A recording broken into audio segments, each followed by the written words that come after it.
Hi, everyone. Welcome to the Entropy Podcast. I'm your host, Francis Gorman. If you're enjoying our content, please take a moment to like and follow the show wherever it is you get your podcast from.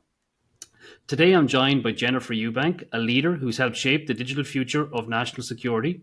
She served as the CIA's Deputy Director for Digital Innovation, where she led the transformation of one of the world's most secure and complex digital ecosystems. She has spearheaded efforts in artificial intelligence, cybersecurity, open source intelligence, and data security. She founded the CIA's first Office of AI, putting the US on a stronger footing in that digital domain. Now, Jennifer advises boards, founders, and executive teams navigating the intersection of national security, emerging technology, and enterprise risk. With decades of global operational experience, she helps organizations lead through disruption, build resilience, and act boldly in an age where AI and geopolitical risk are reshaping everything. She's also a sought after speaker and thought leader, known for connecting real world leadership with the urgent challenges of today's digital landscape. And it's lovely to have you with me here today, Jennifer. Well, it is terrific to be here, Francis. Thank you so much for the invitation. And wow, that was quite the introduction. Thank you. As I said previously, I like to build a bit of momentum before we get going, just puts a bit of onus on the speaker to live up to the spiel. There you go. I was going to say, keep your expectations low and everything will be great. But now we'll have to see. But it's great to see you. Really nice to chat with you, Francis. And Jennifer, it's lovely to have you here. You've lived quite a bit in terms of your career. Can you tell me what drew you into the intelligence field and how did that evolve over time? Oh, goodness. So I wish that there were some really, insightful and inspirational story there. A little bit of it was serendipity. And so I think as you're aware, I believe, I was in the State Department as a Foreign Service officer, so a diplomat working overseas, the waning days of the Cold War. And, I liked it. I enjoyed my time abroad. I enjoyed my colleagues, enjoyed the work.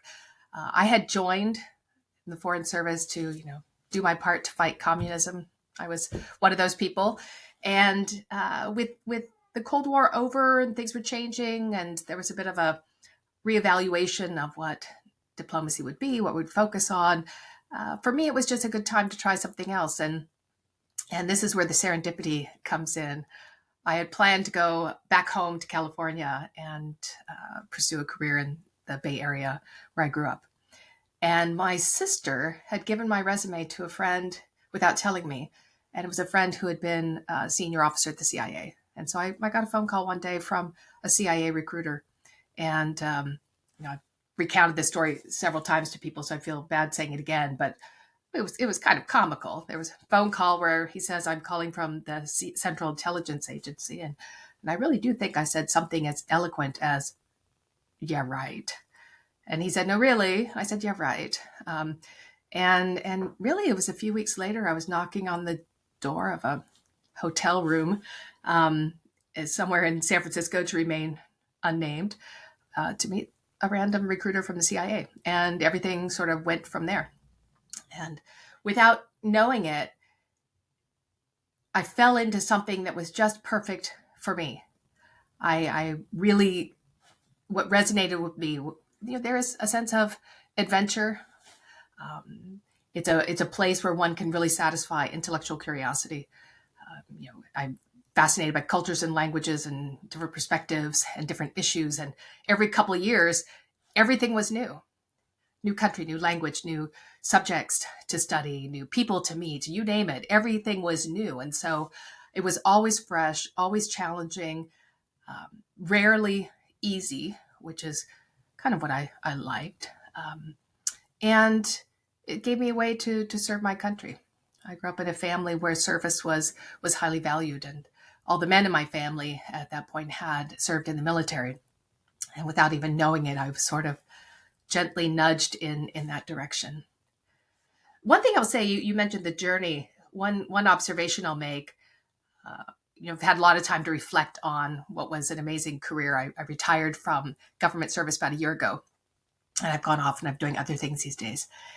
And I reflect about that trajectory in the CIA as an operations officer. I didn't mention that that's what I did. So around the world, collecting secrets on the plans and intentions of our adversaries, and then leading teams in doing that. The early days, it really seemed like a pretty simple thing. I just wanted to, answer the questions, find the piece of information, get the answer, and then, all would be right with the world, I guess. And over time, I really came to see, as any rational person would, that it was all about navigating risk, complexity, ambiguity, and just trying to give bits and pieces of decision advantage to the president and to policymakers, and hoping that together that all those pieces would create a puzzle that could really allow us to make the best choices for our country and for our allies around the world. And I came to see the job was much more complex and more demanding than I saw at the beginning. Of course, the more I oversaw, the more I realized the complexity of what we were trying to do. But it was an amazing trajectory, amazing career. I wouldn't trade it for anything. I wish I could start it all over again. Life doesn't work that way, unfortunately. But if it did, man, I would do it again in a heartbeat. And Jennifer, I suppose when you talk about it like that, it's very easy to compare it to large enterprise. You're navigating complexity. You're trying to understand risk. You're trying to articulate the so what to your leadership teams. Did you learn some pivotal leadership lessons across that career? Like what has stood to you now that you're transitioning to do other things, in terms of that foundation, that ability to articulate, and I suppose not to be daunted by the unknown? Yeah. Well, it's a good way to put it, Francis. I think so many people are daunted by the unknown. They're anxious about it. And if the CIA taught me anything, and certainly my many years in leadership positions, including 4 times as chief of station, sort of our senior person in a country, and in one case for a region, and you never have all the information. You never have it. And expecting it is just a recipe for paralysis. And so I think that was one of the key lessons that I think really does apply in business for me these days. Of course, you want to gather the best information. Of course, you want to analyze it. Of course, you want to apply critical thinking. But if you're seeking the clear answer for every problem, particularly if we're talking about the digital tech world, you're never going to get it. And so the key lesson, the key takeaway, I think, from years and years in the operational role in the CIA is that sometimes the greatest risk is not taking the risk, because there is risk embedded in inaction. And I think that sometimes is lost in big commercial enterprises, certainly in other parts of government. And so I think that risk appreciation or ability to manage risk was one of the key things. Adaptability and resilience are also really critical. It's not a job that everyone wants to do or everyone should do. It's incredibly demanding, sometimes physically, always mentally. And it's an extreme career by any measure. And as an extreme career, it just demands a lot from you. And so one could never do that career well and stay at it for very long if you weren't driven by a deep sense of purpose, of mission. And, I used to say the big why. And you had to have that had to burn inside of you to drive you to do, an impossible job for 30 years or so. And so that sense of purpose is something that I've really taken to every position that I had, and certainly making that leap from the operational world to the digital technology world, which was quite unusual in government and certainly in the CIA. And that was one of the things that I brought with me to that role, was framing all the immense challenges we had on our plate in terms of the broader mission and the purpose of us doing it. It wasn't about just building the next gadget. It was really about solving big, complex problems and helping our officers in the field have the the best advantage they could when they're out there on the streets doing something that many rational people would think is impossible. And so that sense of purpose and connection to the mission was really critical. And maybe the last thing I would mention that really came through, and there are probably 100 other lessons. Maybe I need to write a book about it or something. But another one, and people pay lip service to this pretty frequently, but man, I saw it in action vividly, powerfully, not every day, but many times a week. And that is the power of diverse skills and perspectives to solve really complex problems. And so in the field, so let's talk about the espionage mission overseas. So it was not uncommon that we would have, let's say, the opportunity of a lifetime with some elusive intelligence target that was available to us in the environment where we were working.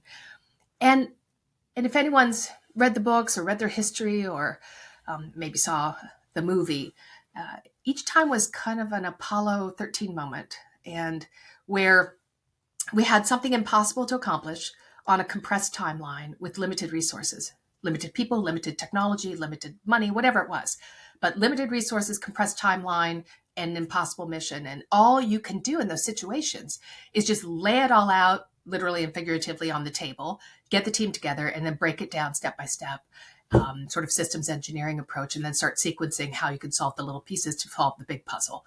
And how can you do that in the timeline and with the resources you have? And so that operational mindset really did inform the way I thought about leading digital tech, because the answer to every technical problem or every technical requirement, let's say, it couldn't be I need 100 people and $100 million. That's just not the answer every time. If it were, well, the American public would be broke, but it's not the answer. It's about prioritization. It's about using your resources wisely, and it's about moving quickly. And so that coming out of the operational world was very much something that I carried through in every leadership position, and in particular in my last one for 4.5 years leading digital tech at the CIA. And I think that was something I was going to ask you. You navigated from that traditional intelligence operations to digital transformation. And I think you've encapsulated it quite beautifully there in terms of, your ability to adapt to the unknown is kind of forged with the skills you pick up, even in a time you may think are not relevant.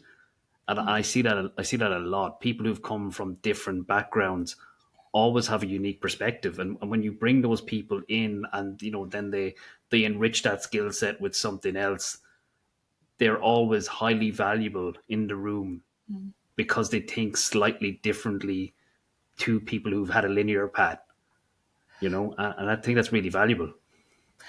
Well, I would like to think so. And I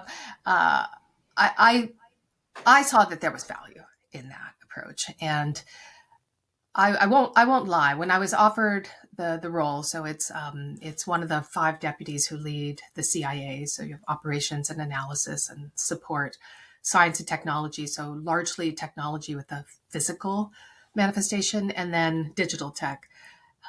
When I was offered the role, of course, I said yes. I was super honored when the director asked me. But there was a moment right after when I thought, well, this will be interesting. Let's see whether, in fact, I have some sort of digital deficit for the job. And in fact, it didn't take me all that long to see that there was a reason for her madness in naming me. And I will say that immodestly. I don't mean it to sound that way, but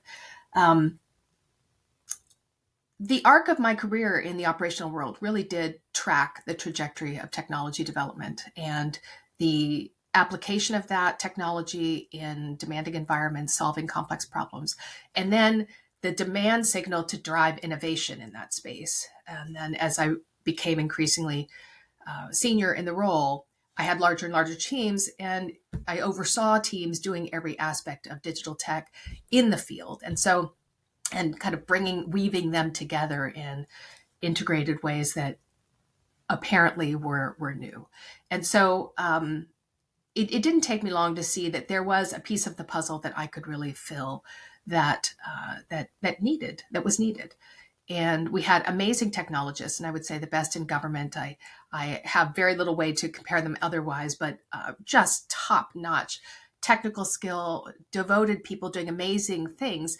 But I've always found that absent that connection to kind of the big why, the your deep purpose, absent that, absent the urgency of solving a problem for a real person, a real activity at the other end of, the spear, we say the pointy end of the spear was out there in the field. Without that connection, without the deep purpose, without understanding the complexity of that operational environment that people are moving in and trying to operate in, something's missing. And maybe it's drive, maybe it's focus, maybe it's the ability to prioritize, maybe it's the ability to communicate. But all of those things came really directly out of that operational world. And they were at least what I tried to apply to our mission, which was thousands of people all around the world doing something that was pretty challenging. It's a very unique perspective, Jennifer, and thank you for sharing it. I think people get a lot of value when they hear this from someone who's lived it.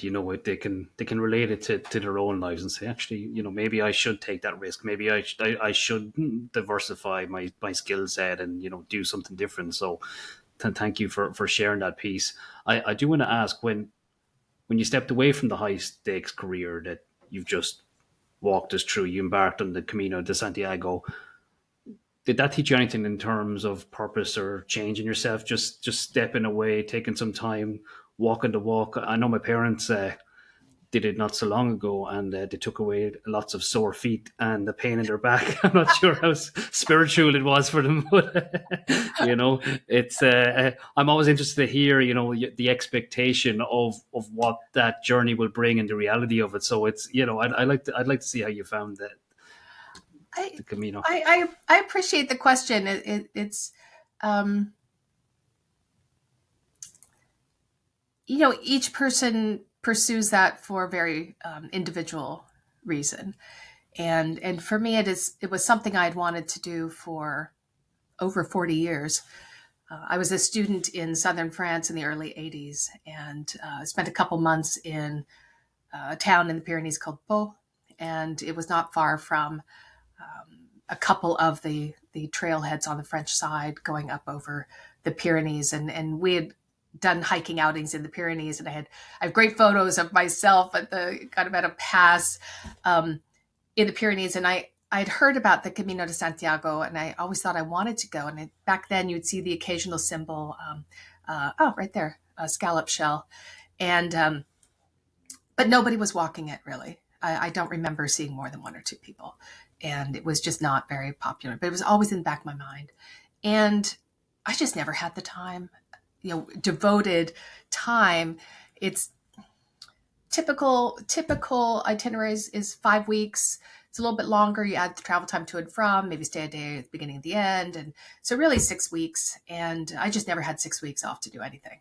And so when I was preparing to retire from the CIA, and I'd known I was going to retire for a few years, I jealously guarded that time. And I did it for a variety of reasons. One, to fulfill this, bucket list thing that I had on my mind for so many years. But more importantly, I had seen so many people leave these extreme careers, case officers in particular at the CIA, operations officers. And I'm sure there are others, but this is what I had most direct experience with. I've seen people leave those, and actually officers from the special ops community in the military, leaving something that's really all consuming. It consumes everything in your life. It is how you define yourself. It is what you do. It's what you think. It's how you sleep. It's like everything about you is defined by this truly extreme, unusual role. And so I saw so many people leave, and not leave very well, to be honest. So leave government on a Friday, started a company on a Monday, and it was like there was a hole somewhere in their heart. And what I've said to people, I think I wrote it in an article, was as if, their life was entombed in amber at the moment that they walked away from that thing that defined them for so long. And I didn't want that.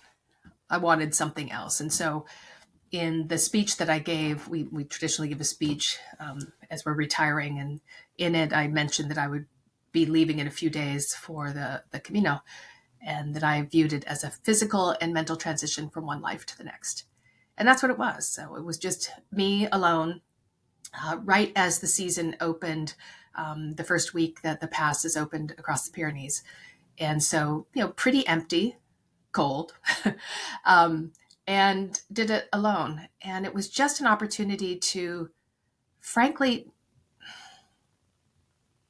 absorb kind of the import of my time at the agency, to appreciate it, to leave with gratitude and love for all of the things that I had the opportunity to do, really the honor to do, and to think about what next. And my purpose had been so clear for all those years, right? You've got family, you've got friends. Okay, let's put that aside. But professional purpose was always very clear, and that was, protect my country.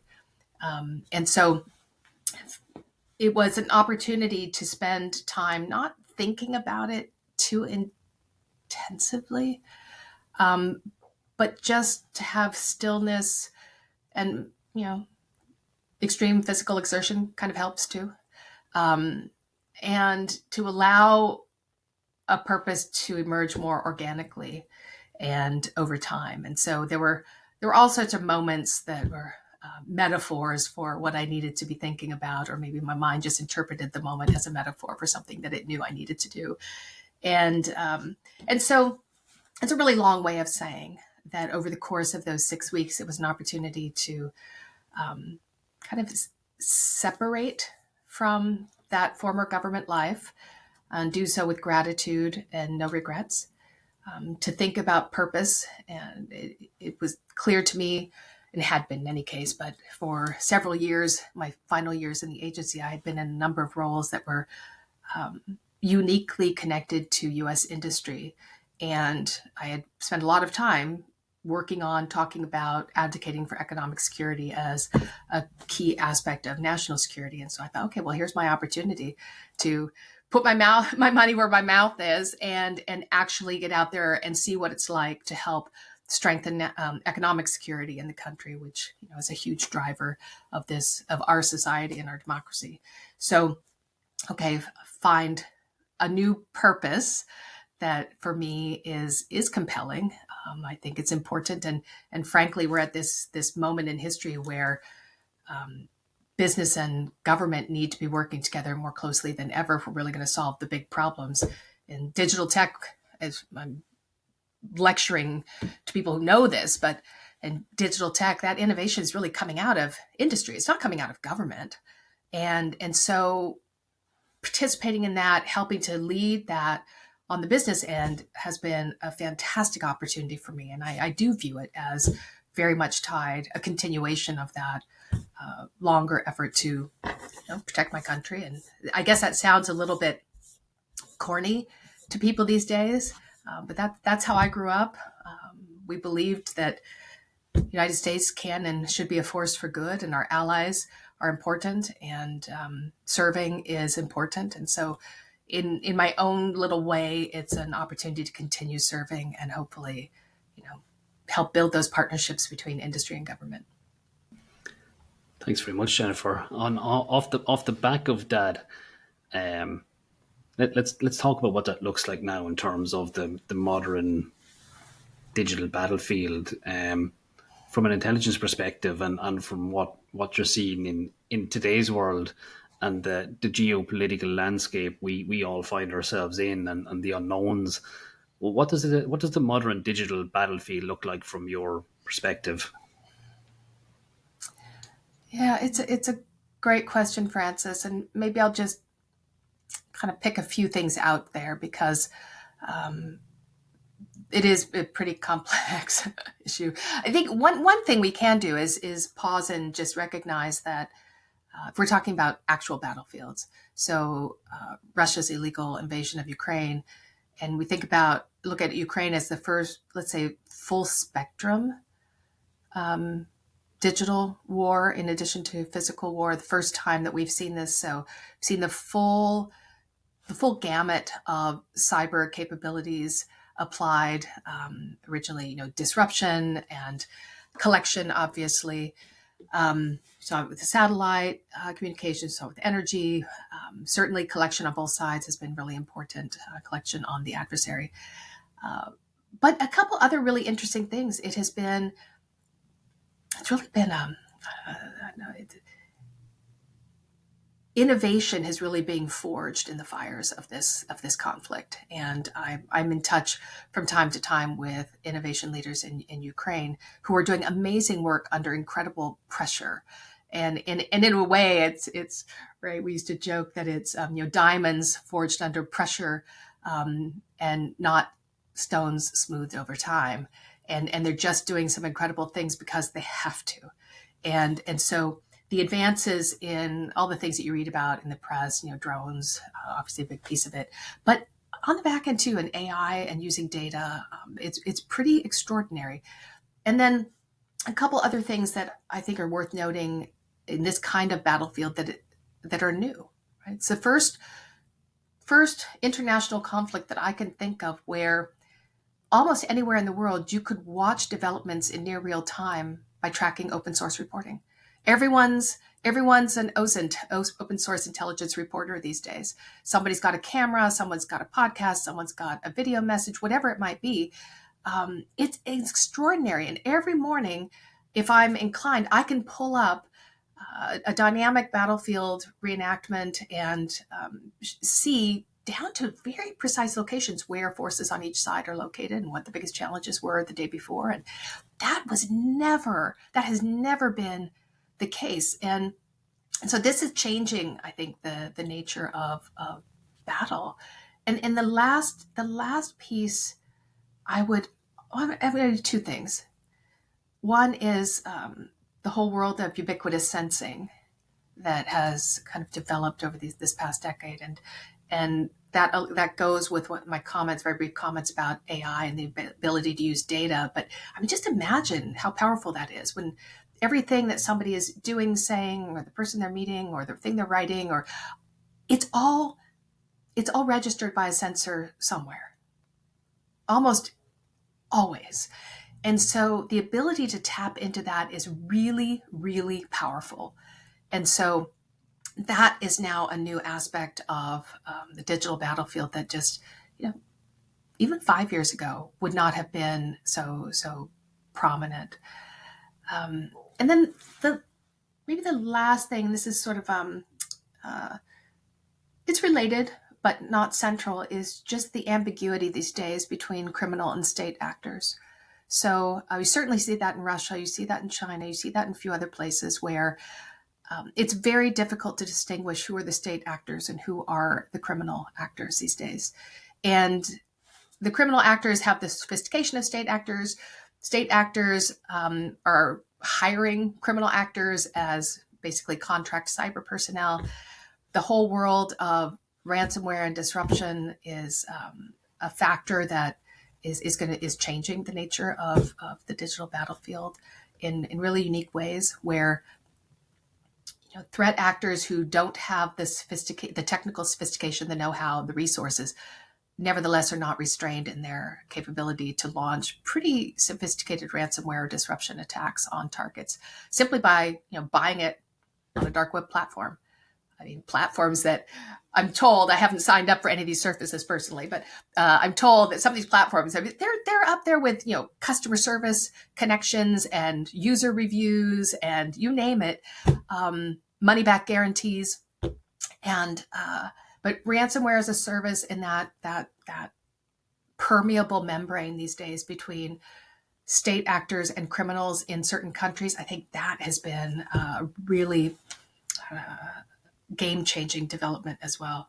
And it just adds to the complexity. If you're defending yourself, I mean, just think about the complexity of that battlefield these days. It's not just one actor with one set of capabilities.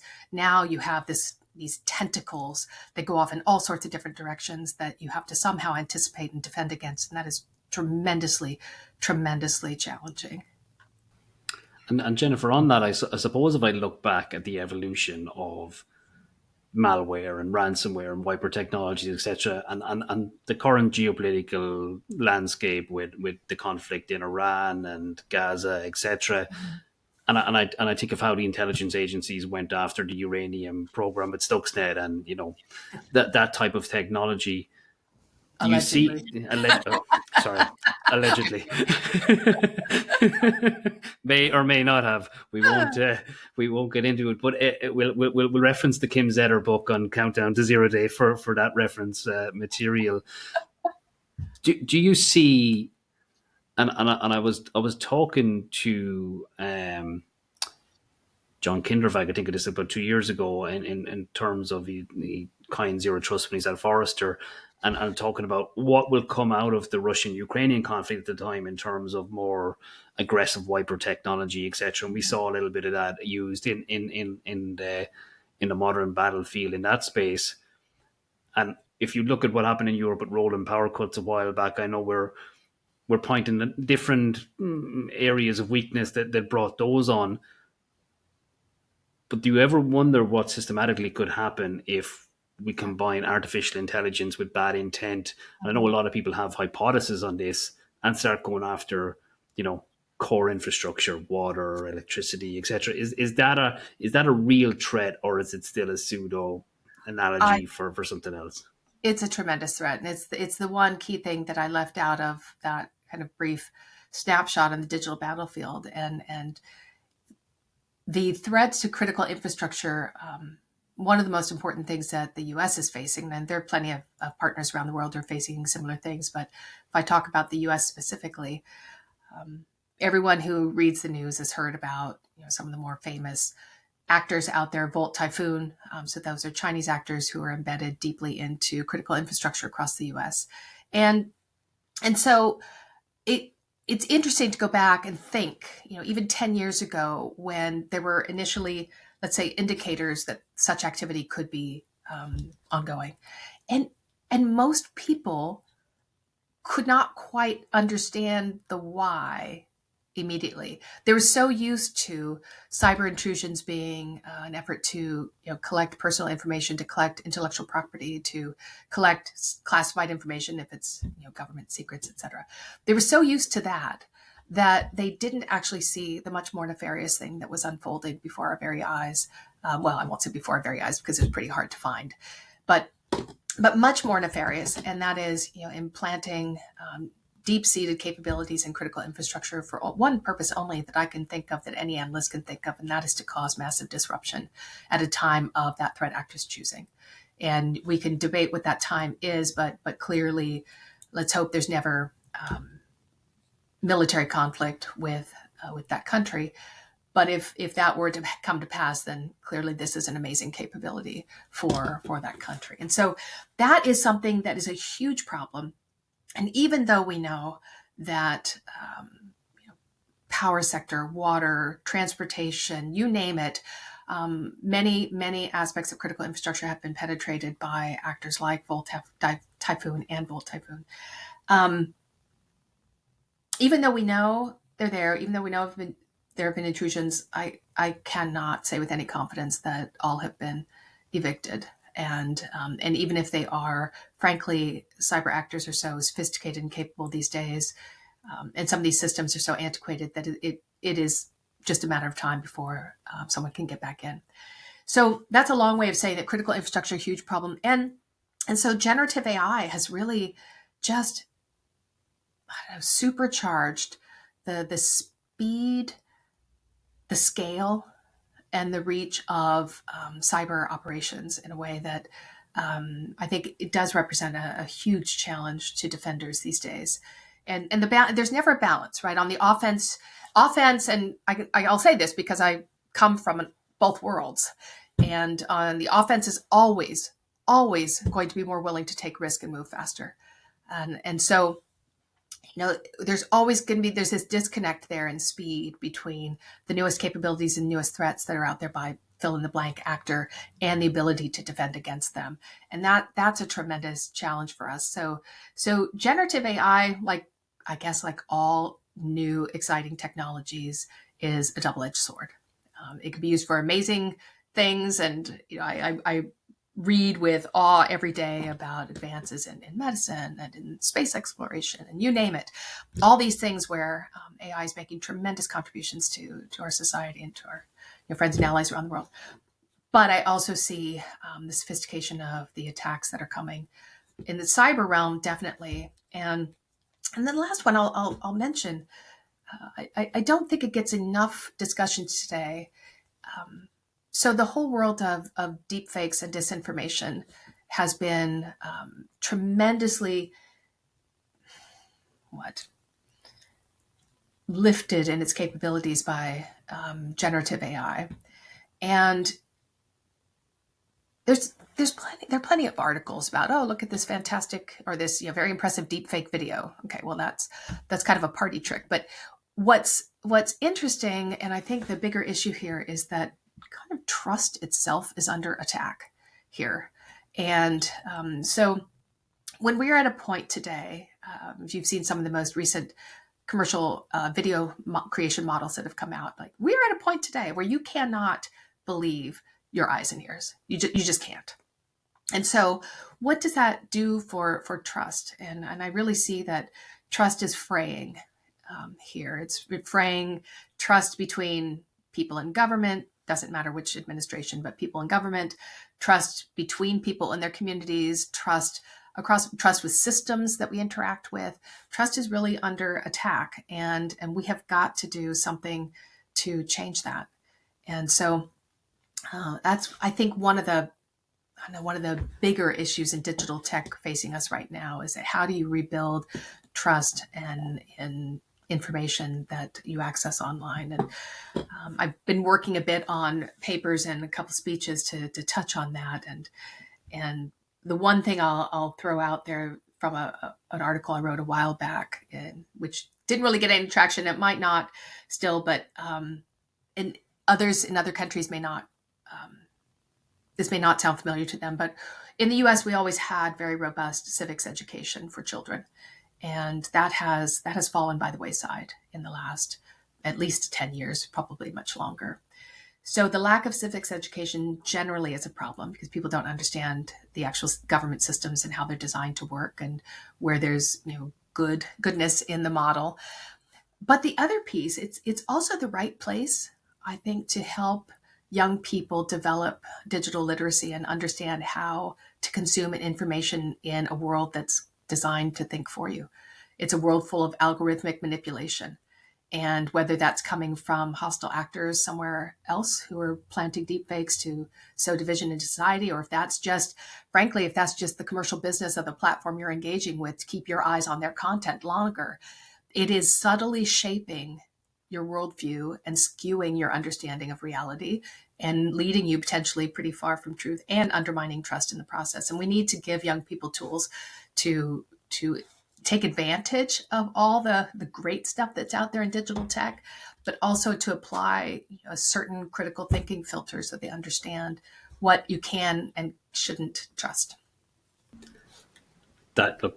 This has come up so many times, Jennifer, and I think it's critically important. And I really do hope when people listen back to some of these episodes and read these articles that they do take a moment to think. The last episode, the speaker that was on, even she's a cyber psychologist.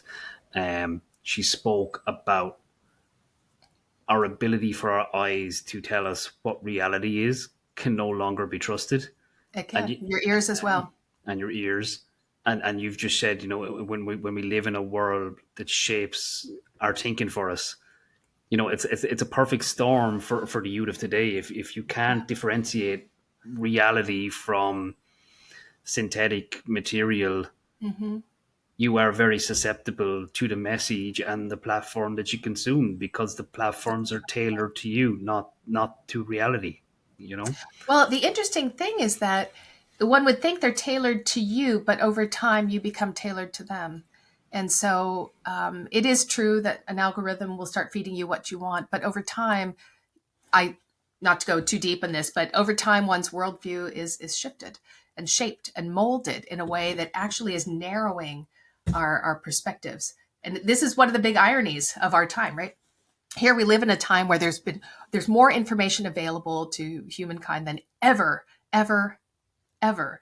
And I could just pull up a smartphone and find basically almost anything that's ever been known by, in human knowledge. And yet the average person's view is becoming narrower and narrower because of either there's manipulation by adversaries, but then there's also just convenience, entertainment, and kind of hits of dopamine from digital validation on a platform somewhere. And so it's not too dissimilar in that last part. It's not too dissimilar than sitting at an electronic slot machine in Vegas. I mean, in terms of the neurochemistry of what's going on. And so this is something I do worry about. And we're going to have to come to terms with this soon and find ways to actually arm people to both take advantage of the amazing things that are available online, the amazing knowledge and capabilities and connections, all these incredible things that never would happen, innovation, but to do so in a way that protects their ability to actually think critically and apply their own values and come up with their own conclusions and their own ideas about what is true and what isn't. Yeah, I skew a little philosophical on things for someone who comes out of such a pragmatic world, but these are some of the things that I do think about a lot. And look, they're so important, and I think they're topics that will gain a lot more traction when people start to realize the subtle erosion of critical thinking that is happening in modern society. And we spoke at the start when we were just chatting about the MIT report and cognitive ability and the degradation it has on neurons in the brain when you start using generative AI versus picking generative AI up once you've done the thinking to fine tune it, etc. So that's a whole other episode. And I'm just watching the clock, and I know we're burning down on time. So I'm going to naturally finish here, Jennifer. Otherwise, we're going to end up. I feel like we could probably stay on for another couple of hours on the topics that are out there. But I'm conscious of time. And look, I really, really do appreciate you joining. I think this has been super insightful, and I hope the listeners comment and give a bit of feedback on this one, because it's really been a fantastic episode. And thanks very much for coming on. Well, Francis, it's really my pleasure. I love your podcast series. I love the diversity of topics. I really have enjoyed the opportunity to chat with you today. Look forward to doing so again. Thanks, Jennifer. I look forward to having you back at some stage. Awesome.